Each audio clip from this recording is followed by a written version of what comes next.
Hello friends, good morning. Oil hydraulics and pneumatics, chapter 3. Chapter name is hydraulic pumps, motors, valves and actuators. Hydraulic pumps તો hydraulic પમ્પ્સનો main work શું, એ કયા principal પર કામ કરે એ આપણે જોવાનું છે કે હાઇડ્રોલિક પંપ એ મિકેનિકલ એનર્જીમાંથી હાઇડ્રોલિક એનર્જીમાં કન્વર્ઝન કરશે. It converts mechanical energy into hydraulic energy and pump is a heart of hydraulic system. Hydraulic સિસ્ટમના હાર્ટ હૃદય તરીકે પંપ ઓળખાય છે. તો પંપની અંદર બે પોર્શન હશે, એક ઇનલેટ એન્ડ આઉટલેટ. ઇનલેટને બીજા શબ્દોમાં સક્શન તરીકે કહી શકાય એન્ડ આઉટલેટને ડિલિવરી પોર્શન પણ કહી શકાય. તો બેઝિક પ્રિન્સિપલ પંપનો એ છે કે due to mechanical action the pump created partial vacuum at its inlet. તમે જુઓ કે ઇનલેટ પોર્શનની અંદર વેક્યુમ ક્રિએટ થવાને લીધે શું થશે, એનું એટમોસ્ફિયરિક પ્રેશર ડિક્રીઝ થશે. એન્ડ એટમોસ્ફિયરિક પ્રેશર ડિક્રીઝ થવાના લીધે ઇનલેટ લાઇનની અંદર દબાણના ભાગરૂપે ફ્લુઇડ એન્ટર થશે. એ ફ્લુઇડ એન્ટર થશે એટલે પંપ શું કરશે, પંપ એ ફ્લુઇડને બાય ધી ફોર્સ પ્રેશરની મદદથી પુશ કરશે અને એ પુશ કરશે ફ્લુઇડને અને એ ફ્લુઇડ હાઇડ્રોલિક સિસ્ટમની અંદર એન્ટર થશે. તો આપણે જોઈ ગયા પંપનો main work conversion of mechanical energy into hydraulic energy. અને બેઝિક પ્રિન્સિપલ કયા કામ કરશે, તો created partial vacuum at its inlet. તો બે પ્રકારના હાઇડ્રોલિક પમ્પ્સ હોય છે, પોઝિટિવ ડિસ્પ્લેસમેન્ટ પંપ, એને બીજા શબ્દોમાં હાઇડ્રોસ્ટેટિક્સ પણ કહેવાય છે. અને બીજો છે non positive displacement pumps. It's also called as hydrodynamic. Now we show classification of pumps. તો પંપનું ક્લાસિફિકેશન આપણે જોયું કે બે પ્રકારે થાય છે, positive displacement and non positive displacement. Positive displacement pump also known as hydrostatic and non positive displacement pump known as hydrodynamic. તો અહીંયા જોઈએ આપણે પોઝિટિવ ડિસ્પ્લેસમેન્ટ પંપના બે પ્રકાર પડે છે, rotary motion and reciprocating. Rotary displacement and reciprocating. આપણને ખ્યાલ છે કે કોઈ પણ અક્ષિસની સાપેક્ષે ગોળ જે સર્ક્યુલર મોશનની અંદર મૂવ થાય એને રોટરી મોશન કહેવાય છે, જ્યારે રેસિપ્રોકેટિંગ લિનિયર મોશન હોય એને રેસિપ્રોકેટિંગ મોશન કહેવામાં આવે છે. હવે રોટરી મોશનની અંદર ત્રણ પ્રકાર છે બીજા, gear pump, vane pump and screw pump. એની અંદર આપણે ગિયર એન્ડ વેન પંપ આપણે અહીંયા જોવાના છે. ગિયરની અંદર છે એક્સટર્નલ ગિયર, ઇન્ટરનલ ગિયર અને જીઓ રોટર ગિયર. વેન પંપમાં બે છે, fix displacement and variable displacement. And fix displacement also classified in two types, unbalance and balance vane. હવે આપણે જોઈએ reciprocating means fix and variable type positive ડિસ્પ્લેસમેન્ટમાં. રેસિપ્રોકેટિંગની અંદર બે પ્રકારના છે, axial piston and radial piston.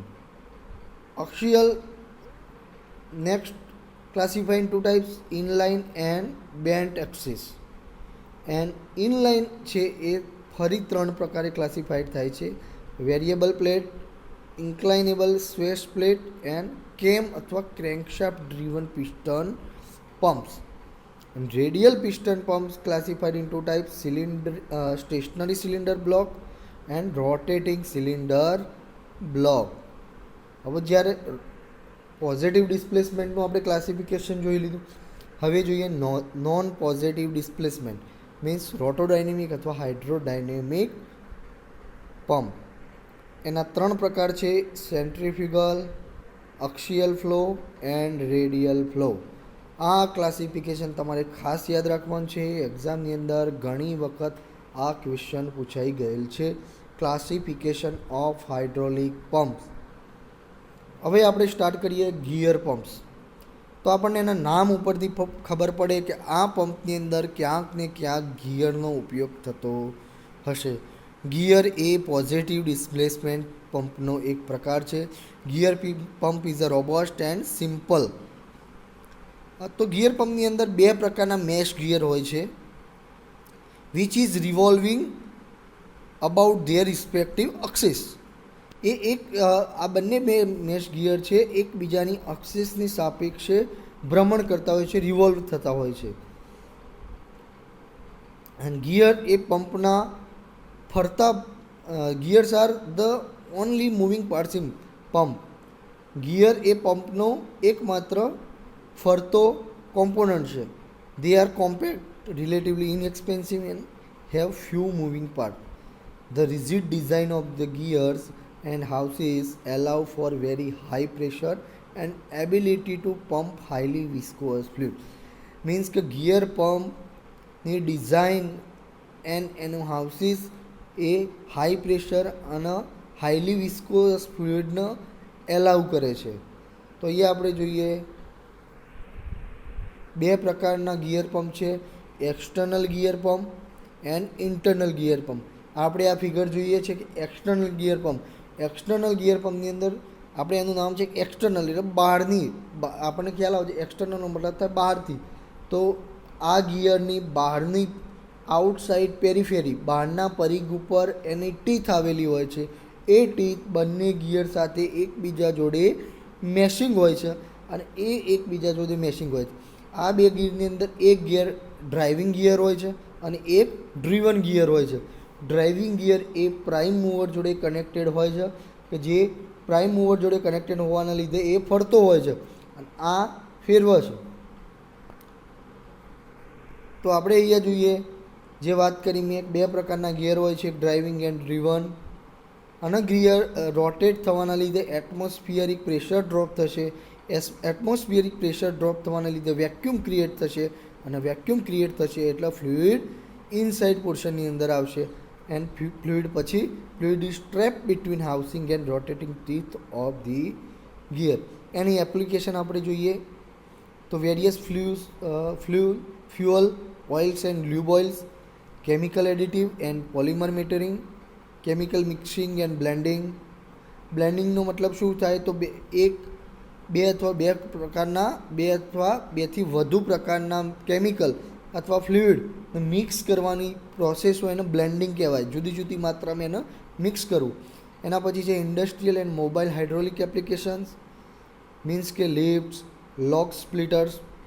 પછી એસિડ એન્ડ કોસ્ટિક્સ, સ્ટેનલેસ સ્ટીલ અથવા કોમ્પોઝાઇટ કન્સ્ટ્રક્શન. પછી છે લો વોલ્યુમ ટ્રાન્સફર ઓર એપ્લિકેશન. એના પછી છે ઇન્ટરનલ ગિયર.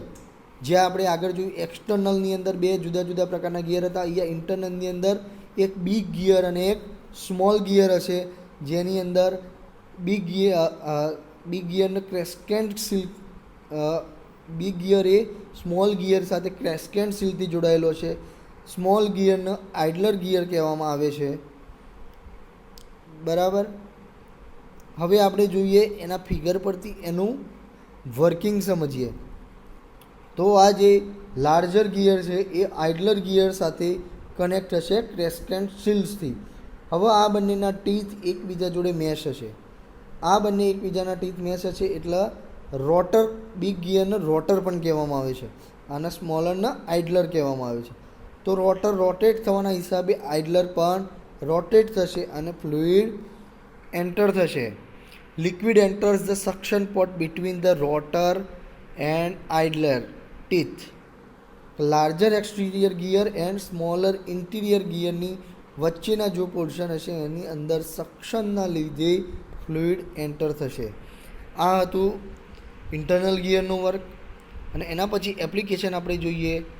ઇન્ટરનલ ગિયર એ medium and low viscosity fluid માટે યુઝ થાય છે, જ્યારે એક્સટર્નલ ગિયર હતો એક્સટર્નલ ગિયર પંપ એ હાઈલી વિસ્કોસ ફ્લુઇડ માટે યુઝ થાય છે. એની એપ્લિકેશન છે transfer, lubrication, processing and hydraulic fluids, materials, high viscosity fluids, fuel oils, lube oils, various chemicals. તો આપણે આ લેક્ચરની અંદર ગિયર પંપની વાત કરી. હવે નેક્સ્ટ લેક્ચરની અંદર આપણે જુદા જુદા પ્રકારના વેન પંપ અને એ બધાની વાત કરી.